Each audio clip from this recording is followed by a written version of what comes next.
We welcome all of you to this morning service.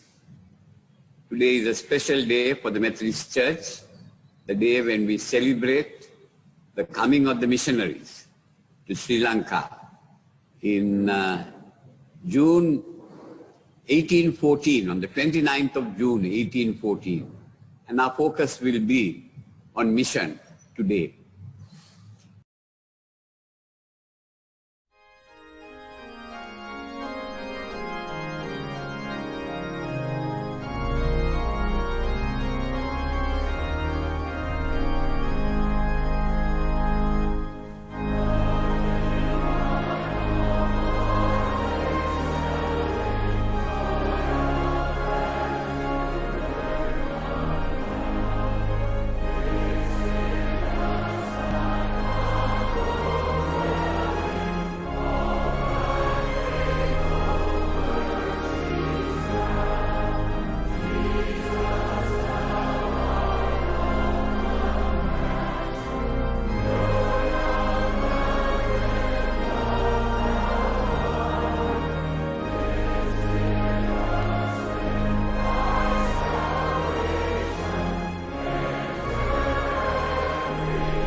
Our gracious and loving Heavenly Father, we thank you once again that we can worship you this Sunday morning. What a privilege it is to meet together to worship the living God. We thank you that we worship someone who is alive, someone whom we can experience here on earth, someone who leads us and guides us, someone whose love is constant and abiding. Thank you, Lord, for the joy of worship. We joy someone who has loved us with an everlasting love. And we pray that we will be able to capture something of that joy in this service. We also pray, Lord, that you will enable us to hear your voice speak to us. Lord, we know that You meet with us. You challenge us. Worship is a time when we encounter you, and we just pray that we can have such an experience today as we worship you. We come before Holy God, and we are very conscious of the fact that we do not deserve to stand before a God like you. We have often sinned and strayed from your ways. Lord, we pray that you will forgive us. We pray that you will speak to us today and show us where we have gone wrong. Our sins of omission, our sins of commission. So many of us have failed you in different ways.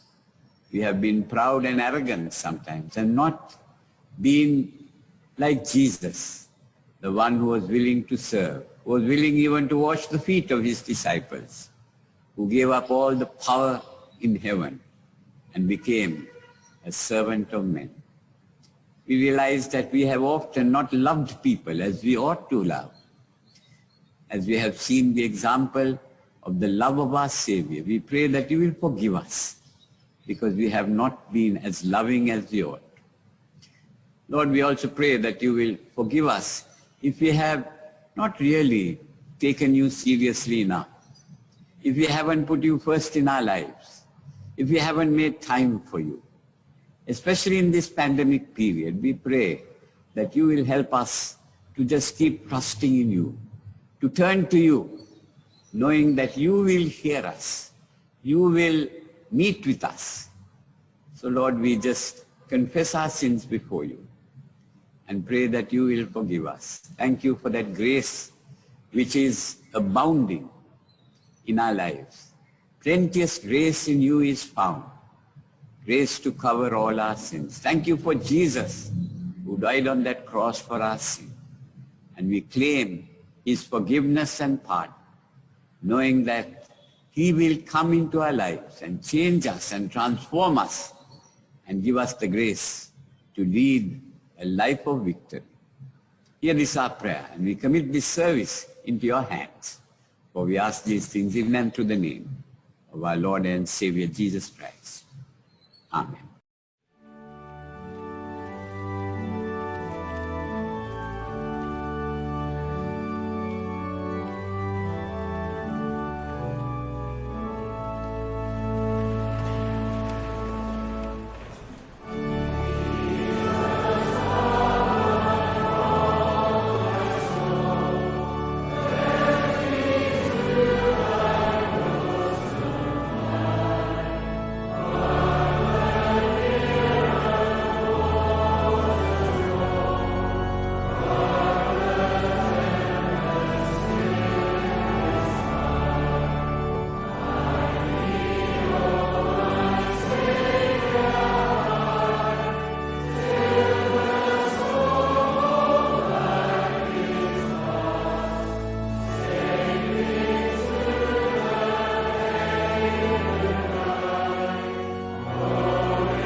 As we start interceding on behalf of many, let us remember that it is our God who supplies all our needs according to his riches in glory.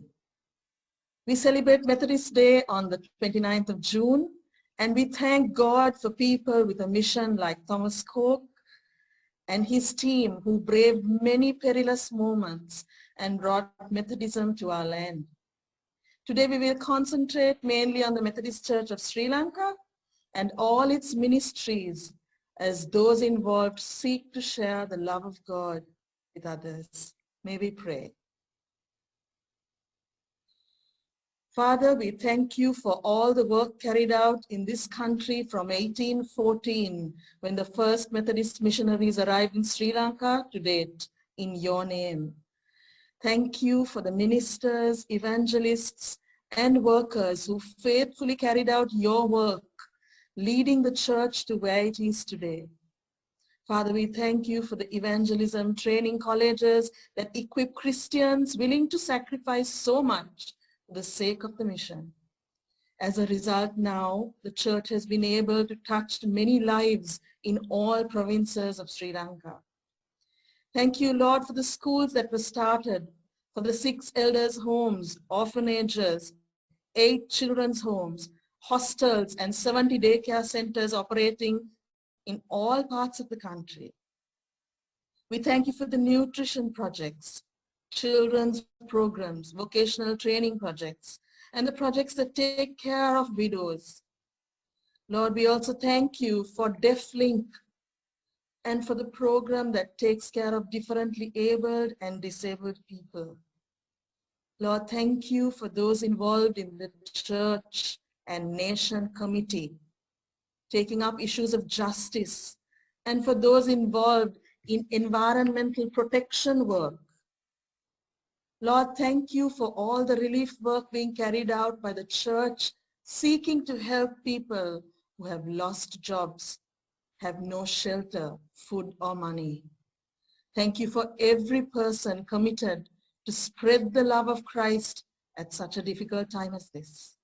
Father, we are grateful for your provision to the church through dedicated people who sacrificially gave of their time and means to help provide the Lunava Hospital with all that it needed as it houses COVID patients. Lord, you are our servant King. Help us to follow your example by serving others too. Father, we commit programs like Tuesday Kids Club and Saturday Bible School into your hands as the church reaches out with your love to help the needy children. Thank you for your provision, Lord. Father God, we pray for the president, vice president, secretary of the Methodist Conference and all members serving with them. Thank you, Lord, for their commitment, and we pray that you be their only guide and protector. We commit their individual families and all their needs into your hands, knowing that you are the God who provides. Lord, we commit all the district chairmen, superintendent ministers, evangelists, and other workers around the country into your hands.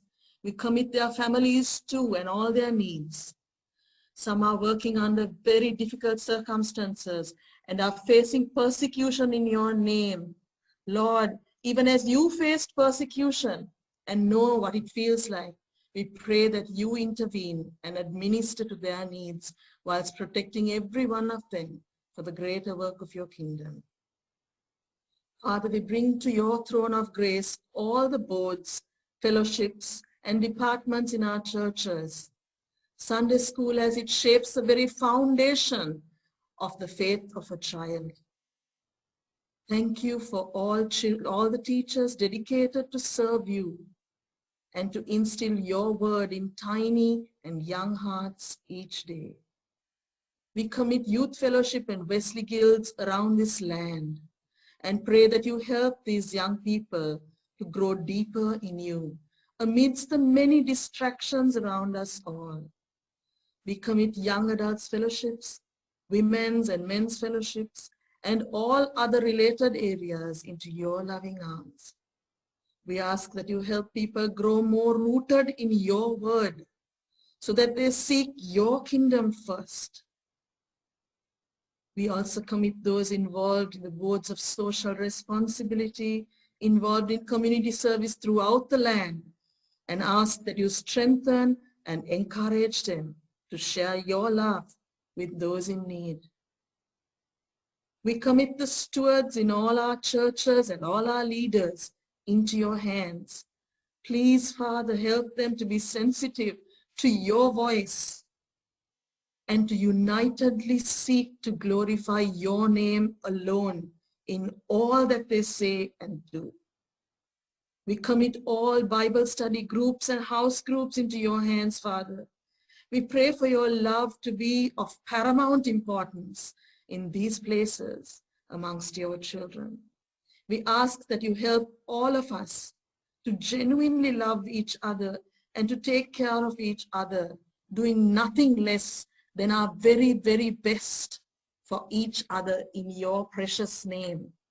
Lord, we now bring before you the sick who are in need of your healing touch. We pray for Auntie Elizabeth who has fallen and fractured her hand. Please, Lord, help her to heal soon. We pray for Uncle Lloyd and Auntie Sita's granddaughter, Emily, who has been sick for a while.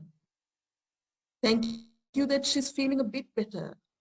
We pray that the correct diagnosis and treatment will happen and you will heal her completely. We commit Shantini Paul's aunt who is seriously ill in hospital. Lord, minister to her and the family as they struggle through this time. Thank you, Father, for the complete recovery of the Appadure family from COVID-19 as they continue to serve you and glorify your name.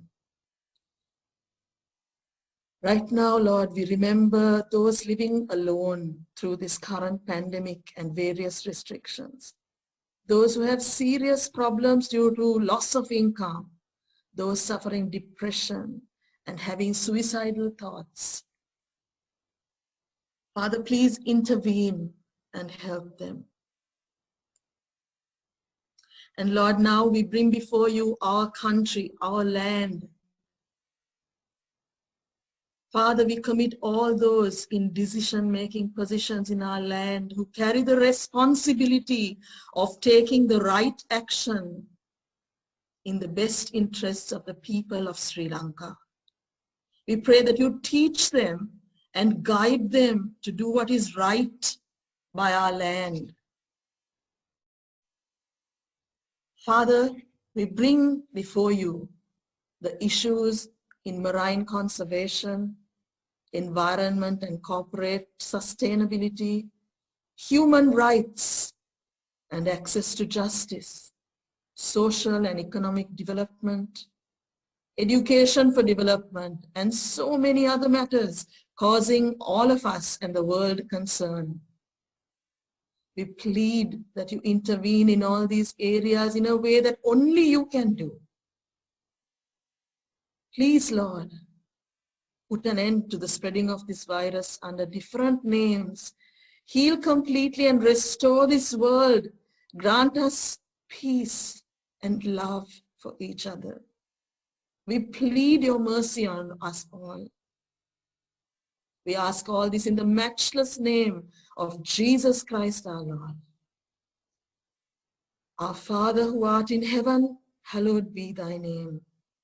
Thy kingdom come, thy will be done on earth as it is in heaven. Give us this day our daily bread and forgive us our trespasses as we forgive those who trespass against us. Lead us not into temptation, but deliver us from evil. For thine is the kingdom, the power, and the glory forever and ever. Amen.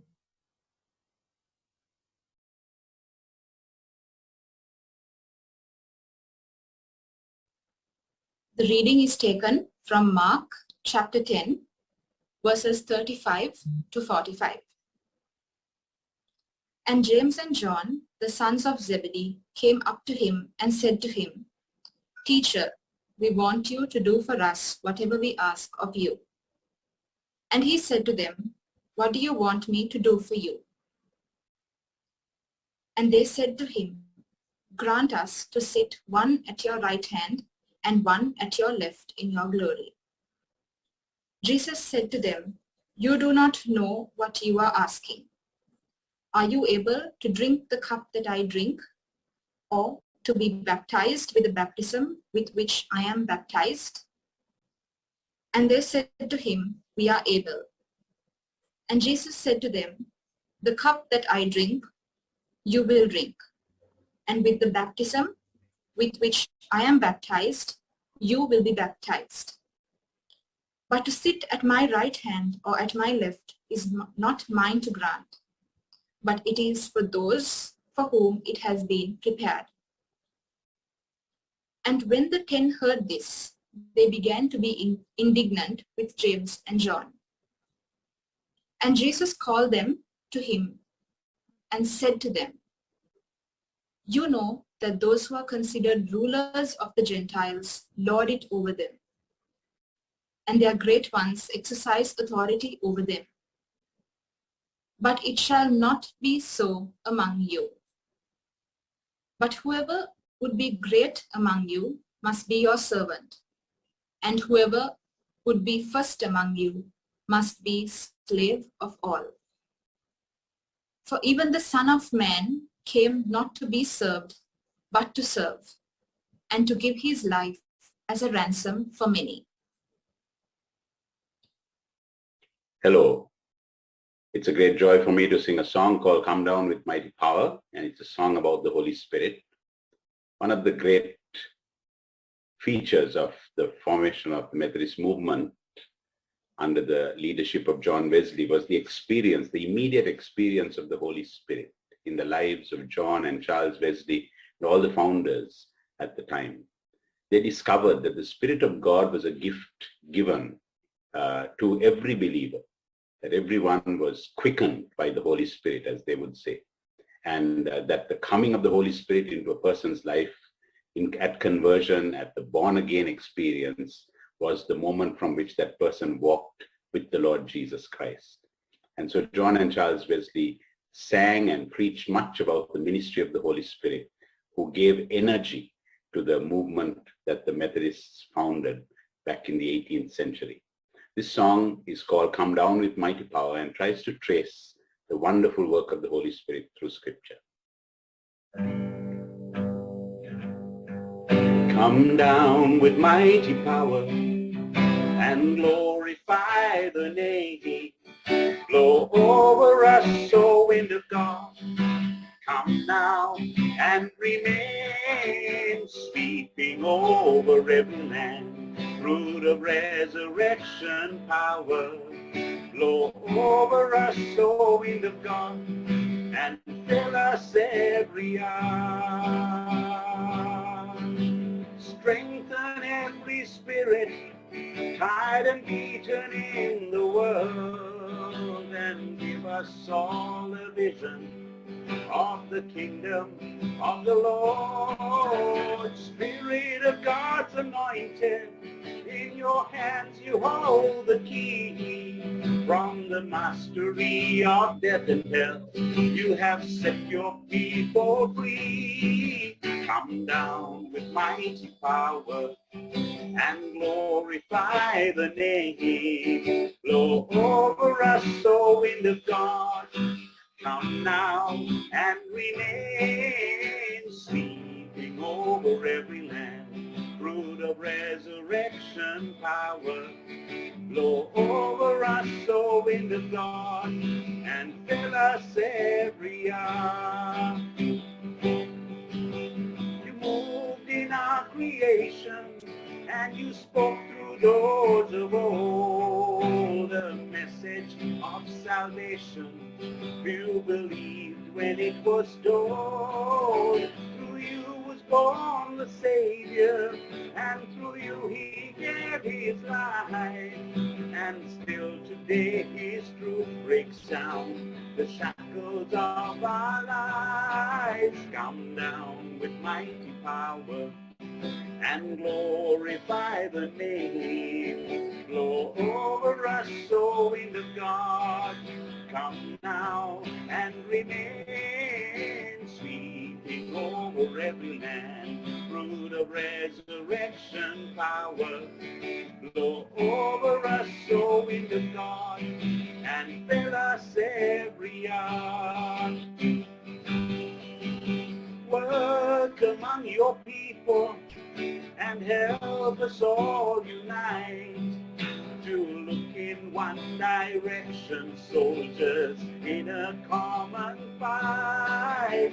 The fight against injustice, hopelessness and sin, to reach a lost humanity and bring the trusting in. Come down with mighty power and glorify the name. Blow over us, O wind of God. Come now and remain, sweeping over every land. Fruit of resurrection power.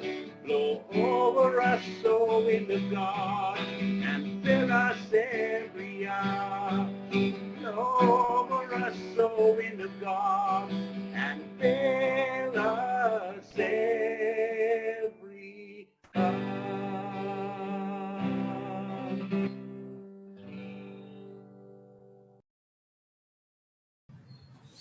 My text is taken from John 20:21 and Mark 10:45. As the Father has sent me, so send I you. The Son of Man came not to be served, but to serve, and give his life as a ransom for many. This week we celebrate Methodist Day, the day when the first missionaries landed in the shores of Sri Lanka. That was long ago, on the 29th of June, 1814. Every year we look back and consider the legacy that they left for us, a legacy of faith, courage, and love. And that is what brought our church into existence. Thomas Cook was 66 years old when the call came to him to go to Sri Lanka and India. He was the secretary for mission, the superintendent of mission in the British Methodist Church. But the British Methodist Church felt that they couldn't release him for this journey. They felt he was too old and would not stand the rigors of that journey. They felt that the expedition will cost too much and they didn't have so much funds. And they felt that Thomas Cook could do more in England than go on this missionary journey. But Cook was insistent. I am fully convinced, he said, of the will of God, that methinks I had rather be set naked in the coast of Ceylon without clothes and friends than not go there. He was willing to give all his life savings, 6,000 pounds, a considerable amount of money, for this mission. After much persuasion, he was given permission to go.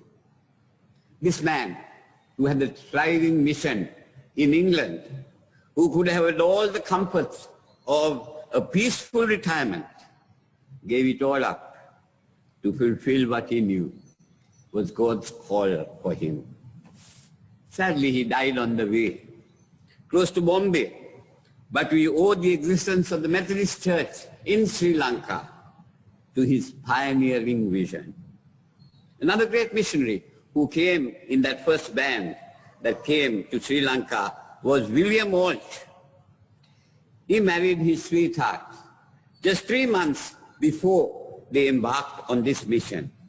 And he looked forward to a life of happiness and love and service. They left England together, but then she contracted some disease on the way, and she died at sea and was buried. All's dream of a happy life was shattered, but his wife's death did not cancel the Lord's commission to him. Instead of wallowing in his grief, he went straight to Batticlo, where he was assigned, and served there for 8 months.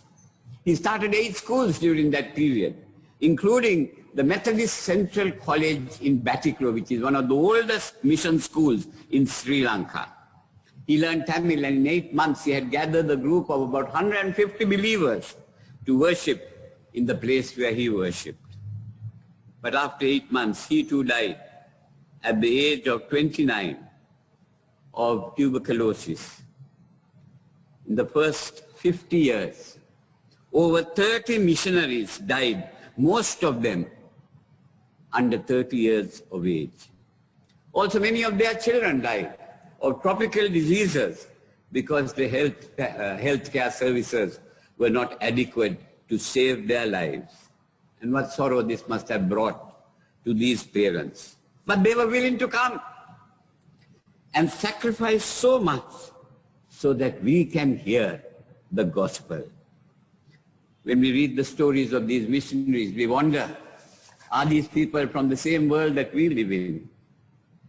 It seems so unrealistic in this secular age. Today people are waiting to go to the West to enjoy the comfortable life there, seeking for greener pastures. But here were people who came on a one-way ticket to Ceylon, willing to suffer and die here. The great passion of their life was to share the gospel of Jesus Christ and his love with us so that we can know the living God. The God we believe in is a sending God. He sent his prophets to Israel to declare his message to them. He sent his only begotten Son to this world to be the Savior of mankind. Jesus sent his disciples out into the world and said, go and disciple the nations. God the Father and God the Son sent his Holy Spirit to be among us, to comfort us, to strengthen us, to empower us, and to help us and guide us so that we can understand and know his truth. So we see how God is a sending God. And he sent those missionaries into the world to preach the gospel to all creation. We Christians sometimes love to come to Jesus. He says, come unto me, all ye that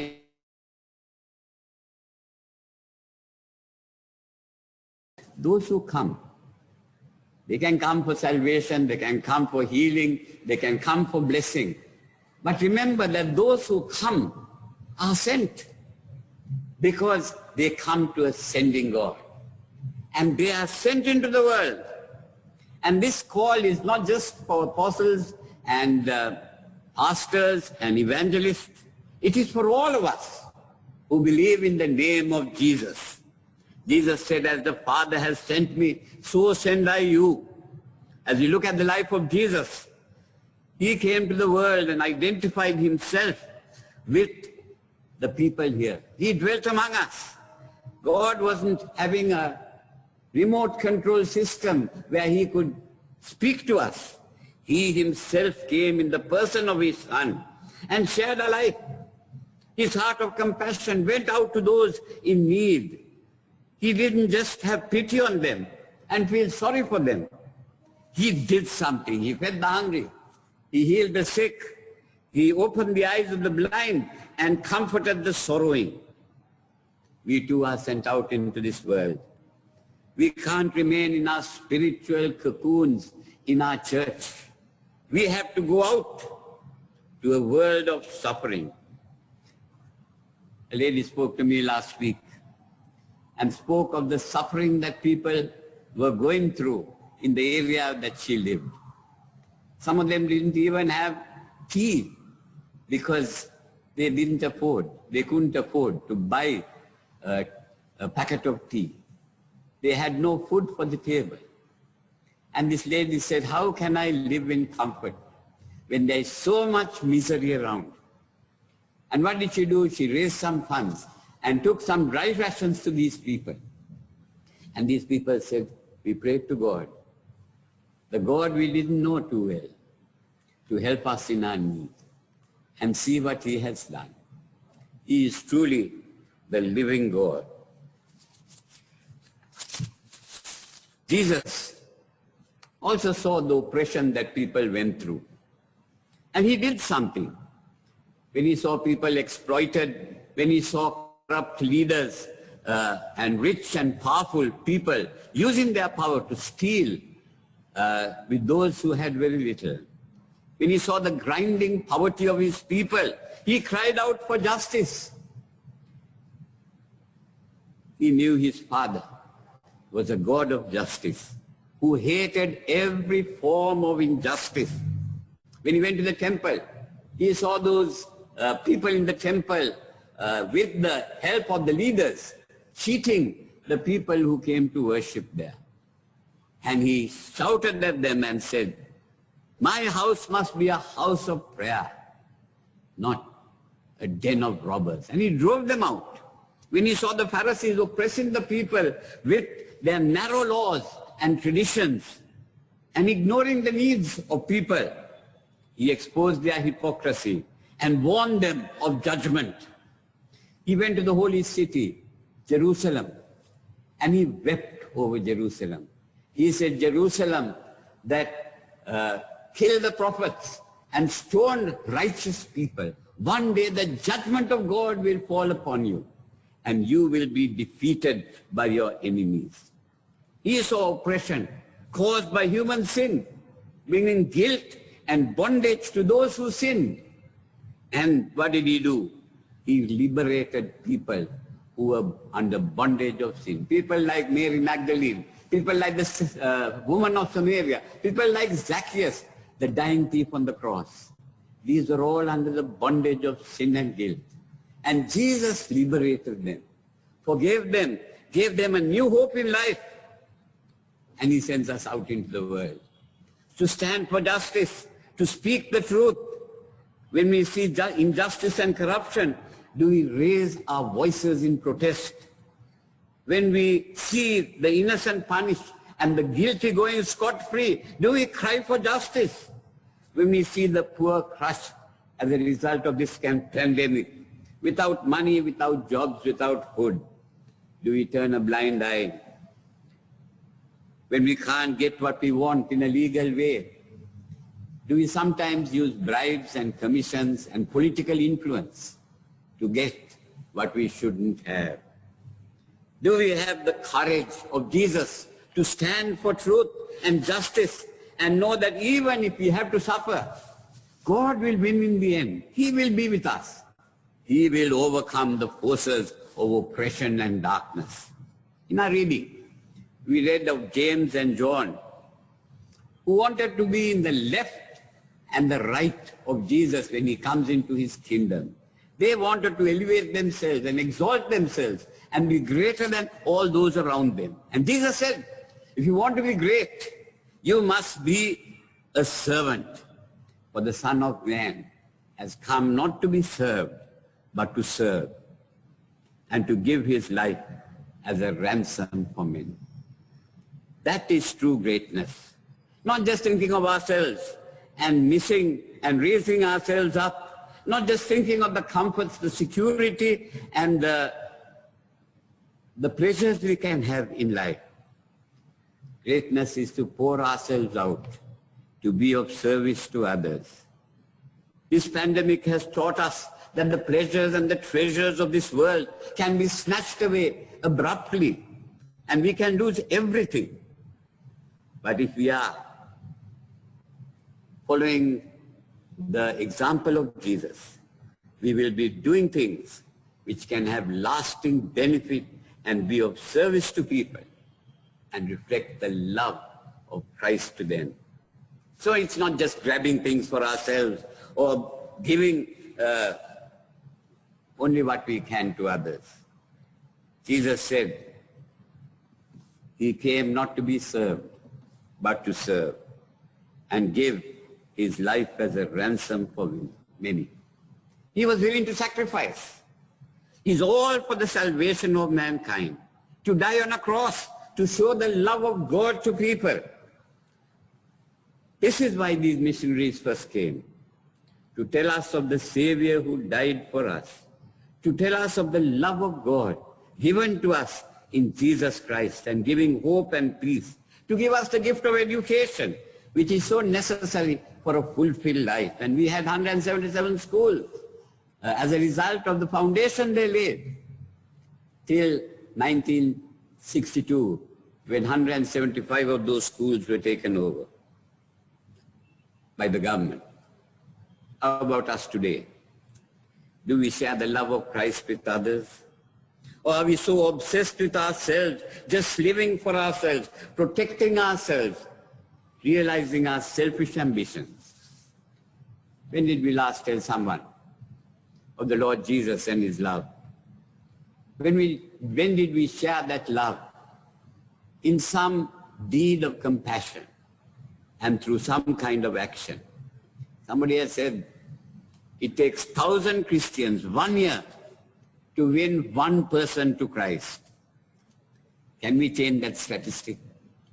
The Methodist Church has launched out on a scheme where we will train our members for each one to reach one. Each one will be called and trained to share the gospel with someone else. That is taking the Great Commission seriously, sharing with others the good news of Jesus. Now the people give many reasons why they hesitate to share their faith with others. They think people are not interested. They are so immersed in the material things of life, in the worldly concerns, that they feel they don't need God. They don't believe that God can make a difference in their lives. In the crisis of life, we often know that we have no strength or resources to deal with our problems. We become weaker and weaker without God, and we feel there is no hope or strength for us. I once went to visit a very important official in the government. Somebody asked me to visit him because he had some problem in his home. And when I went there and spoke to him, he told me, I don't need God. I have enough resources, I have enough ability, I have enough wisdom to deal with my problems. And he just rejected God. A few months after, I went to a hospital and to the intensive care unit. And I heard a man who was in the next cubicle taking treatment, and he was groaning and moaning. And he said in his despair, God help me. I don't want to die. God have mercy on me and give me another chance. It was this important official in the government. The next day he died. And I was so sad because I didn't know who he was at that time, that I couldn't go and tell him that our God can show mercy and give him hope. In the crisis of life, we know that so often without that ultimate refuge, without God, there is no lasting purpose in life. He is working out a loving plan in the lives of those who trust in him. A plan that extends not just into this world, but beyond life to eternity. Sometimes we don't believe that people are lost without Christ, that they have lost their way in life because they don't know the Creator who put them here on earth to fulfill his purposes. They search for reality, for truth, which only God can reveal, and without him, their eternal destiny is uncertain. Only Jesus can give us that kind of relationship with God. And we can then call him our Father. That is the heritage of those who love and trust in him. Sometimes we don't share because we ourselves are not sure of the reality of God in our life. The assurance that we have been forgiven of our sin, the joy of Christ's presence in us. If we haven't really found Christ, we have nothing to share with others. Sadly, some don't share because they doubt the uniqueness of Christ. We put him on the same level as founders of other religion. We say, let them worship their gods and we will worship ours. We can't upset them by saying either that we are superior to them or that we have something that they don't have. If they are happy in their religion, let them remain there. Now this is true that there are many good things in other religions. And it is also true that there are many good people, some of them better than us, who belong to other faiths. But we know a Savior who is unique.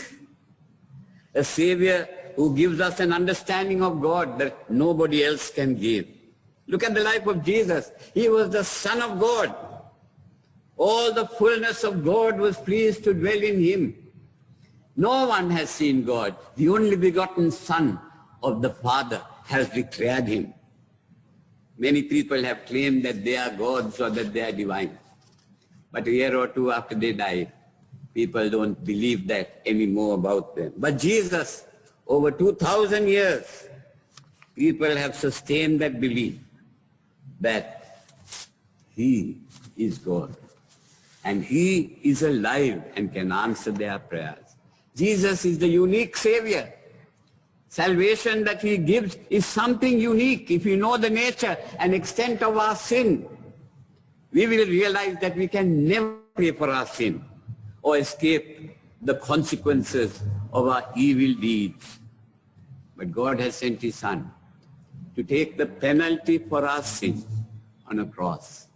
A just and a holy God has seen that sin is punished as it deserves. But he himself has taken that punishment on himself through his Son. And as a result, we can be forgiven and freed from sin. Our sins and iniquities he will remember no more, because he has taken our sin and nailed it to a cross and given us freedom. He is unique because he is the only one who has conquered death and rose again from the dead. He broke the power of death and he gives us hope, even at death, that we can have victory and a life that is eternal. This is why, in all humility, not because we feel we are greater than others, we can share the gospel. Not exalting ourselves, we are nobodies, but to say to others, God loves you. His Son came and died for you. He will forgive you, and you can experience his love so that you can live a life of peace and joy. Many religious leaders have pointed to the truth and said, this is the way of achieving truth. But Jesus says, I am the way, the truth and the life. No one comes to the Father but by me. This is why Peter said, there is no other name given among men by which men can be saved except the name of Jesus. And lastly, some don't share the good news because they don't know how. They have tried to tell others, but they can't answer some of the questions that people ask them about their faith. Others are frightened to tell, thinking that people will reject them and call them narrow and intolerant of other people's faiths. Yet, if we really look for opportunities, God will open up doors so that we can share the gospel with people, so that we can share with our friends, and the Holy Spirit will lead us. We can share our testimony of how God has been real to us and helped us in our need. We can give a tract to someone, a book or a Bible for them to read. We can ask them to seek for the Lord and that he will find them if we seek with all our hearts. We can pray for them in their illnesses, in their troubles, even they have problems, and they will find that God is there for them and can answer their prayers. They will realize that there is a living God if we will only open the door for them to search for him and to find him. and most of all, the quality of our life, how important it is that our lives will attract people to the Savior. When they see our integrity, when they see our love, when they see the way we have hope in times of suffering, they will be drawn to the one we serve. So this Sunday, a Mission Sunday, let God motivate you to engage in the mission that He calls us to. We have a wonderful gospel. We have a wonderful Savior. We have a wonderful Spirit that is within us, the very Spirit of God. He will guide us in our mission. Let me close with a little illustration. There was a man who built a ship, and he used all the latest science and technology to build that ship, the Titanic. And he said, not even God can sink this ship because it is so strong. But on its maiden voyage, the Titanic hit an iceberg and it started sinking. Hundreds of people in the ship were drowned as a result of that collision with the iceberg. But in that ship, there was an evangelist. And what did he do? When the ship was gradually sinking, he went from person to person, telling them about the Savior, asking them to repent of their sin and accept the living Savior and receive the salvation and eternal life that He offers them. And he was not ashamed at that time, even in a moment when there was absolute despair, to share the gospel with people. And I think that he even gave his place on one of the lifeboats to a younger person. And he was willing to die. And people said that when the ship was going down, they heard him singing loud and clear the wonderful message of salvation in the songs that he sang before the waters engulfed them. Do we have that kind of desire to share the living Christ with others? Are we willing to share the gospel, to look for opportunities to tell others of our Savior? If you don't, we are being disobedient to God. We are having a priceless treasure which we are just keeping to ourselves and not sharing with the world. Let us pray. Our gracious and loving Heavenly Father, we thank you again for the gospel of Jesus Christ. We thank you for those first missionaries who brought this gospel to us. We thank you very especially today because you are calling us as your people to respond to your call, to go into all the world and disciple the nations and tell them of the loving Savior we have, the living Savior who can bring hope and salvation to all mankind. Lord, we pray that you will speak to each one of us, that we will have in our hearts a great desire to share the love of Christ with others, that you will open doors of opportunity so that as we seek to share, the Spirit will work through us and enable others to know the good news that Jesus Christ brings to people. Lord, if we have been ashamed of the gospel, may we, like Paul, be able to say, I am not ashamed of the gospel of Christ, for it is the power of God unto salvation to everyone who believes.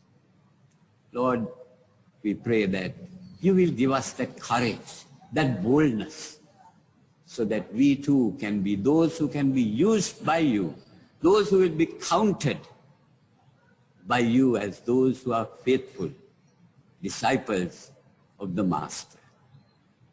Hear this our prayer. In Jesus' name we pray. Amen.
Now may the grace of our Lord Jesus Christ, the love of God, and the fellowship of the Holy Spirit rest and abide with us this day and forevermore. Amen.